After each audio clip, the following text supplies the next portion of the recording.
జాతీయ రహదారిలో మోటార్ సైకిళ్లపై అక్రమంగా రవాణా చేస్తున్న గంజాయిని తూర్పుగోదావరి జిల్లా దేవరపల్లి పోలీసులు స్వాధీనం చేసుకున్నారు. దేవరపల్లి సర్కిల్ కార్యాలయం వద్ద నిర్వహించిన మీడియా సమావేశంలో దేవరపల్లి సర్కిల్ ఇన్స్పెక్టర్ నాగేశ్వరరావు నాయక్ వివరాలు వెల్లడించారు. దేవరపల్లి సబ్ ఇన్స్పెక్టర్ సుబ్రహ్మణ్యంకు ముందుగా వచ్చిన సమాచారం ప్రకారం సిబ్బంది మరియు మధ్యవర్తుల సమక్షంలో దేవరపల్లి జాతీయ రహదారిపై తనిఖీలు నిర్వహించారు. ఈ తనిఖీల్లో విశాఖ ఏజెన్సీ ప్రాంతం నుంచి కోయంబత్తూరుకు మోటార్ సైకిళ్లపై తరలిస్తున్న 40 కేజీల గంజాయిని గుర్తించి స్వాధీనం చేసుకున్నారు. కేరళకు చెందిన 4 యువకులు మోటార్ సైకిల్పై గంజాయిని అక్రమంగా రవాణా చేస్తున్నట్లు గుర్తించి వారిని అదుపులో తీసుకుని కేసు నమోదు చేశారు. నిందితులతో పాటు 40 కేజీల గంజాయిని 2 మోటార్ సైకిళ్లను స్వాధీనం చేసుకున్నామని సర్కిల్ ఇన్స్పెక్టర్ నాగేశ్వరరావు నాయక్ తెలిపారు. ఈరోజు ఉదయం సుమారు 7 గంటల ప్రాంతంలో దేవరపల్లి ఎస్ఐ గారు సుబ్రహ్మణ్యం ఎస్ఐ గారు ఆయన ఉదయం తెల్లవారుజాము 4 గంటలకు ఒక ఇన్ఫర్మేషన్ వచ్చింది.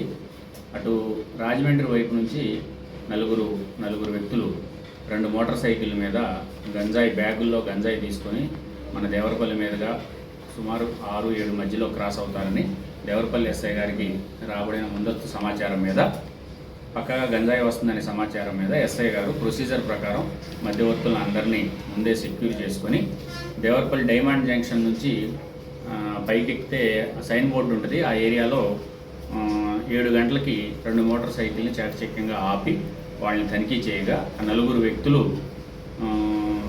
సుమారు 40 కేజీ 3 బ్యాగుల్లో 40 కేజీల 550 గ్రాములు అంటే సుమారు 40 కేజీల గంజాయితో 4 వ్యక్తులు 2 మోటార్ సైకిల్ పట్టుకోవడం జరిగింది.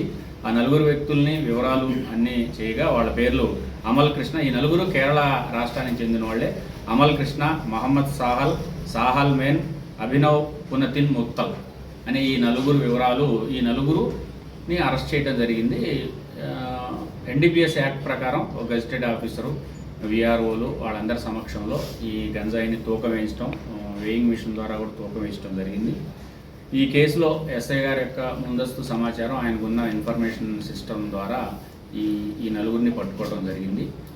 మీ అందరికీ తెలుసు, ఈ NH-16 ఎక్కువ వాహనాలు వెళ్ళటం, ఏదైనా ఏజెన్సీ వైపు నుంచి ఇటు విజయవాడ వైపు వెళ్ళాలన్నా, తమిళనాడు వైపు వెళ్ళాలన్నా, హైదరాబాద్ వెళ్ళాలన్నా మన దేవరపల్లి రోడ్డు హైవే నుంచి వెళ్ళాలి. కాబట్టి ఈ హైవే మీద మంచి ఇన్ఫర్మేషన్ సిస్టమ్ దేవరపల్లి ఎస్ఐ గారు పెట్టుకోవడం జరిగింది.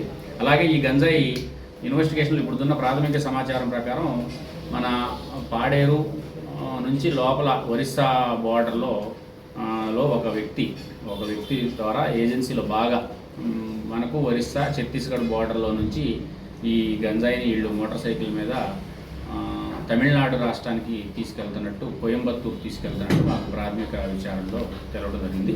డీటెయిల్గా మీకు ప్రెస్ నోట్లో కూడా ఇవ్వడం జరిగింది. వాల్యూ అంటే ఈ గంజాయి వాల్యూ ఒక్కొక్క ఏరియాలో ఒక్కొక్క డిమాండ్ని బట్టి, మన దగ్గర డిమాండ్ బాగా ఉందనుకో సిటీలో అంటే యావరేజ్ కేజీ ఒక్కొక్క చోట్ల 50,000, కేజీ 50,000 కూడా పలుకుతుంది, ఒక చోట కేజీ 20,000 కూడా పలుకుతుంది. డిమాండ్ బట్టి ఏజెన్సీ ఏరియా అనుకో అది ఊరికే తక్కువ రేటు కూడా ఇచ్చేసి ఉంటుంది. దీని వాల్యూ కరెక్ట్గా మనం చెప్పలేము. అంటే యావరేజ్గా ఒక 30,000 కేజీ 30,000, కేజీ 50,000 దాకా కూడా ఉంటుంది.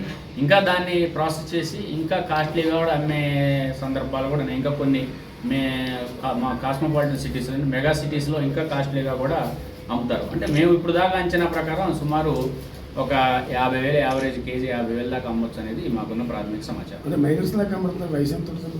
అందరికీ 20 సంవత్సరాలు, అందరికీ వాళ్ళ ఆధార్ కార్డులు వాళ్ళ రికార్డులన్నీ తీసుకోవడం జరిగింది. అందరికీ ఒక అతనికి మాత్రం 19 సంవత్సరాలు, మిగతా వాళ్ళందరికీ 20 పైనే వయసు.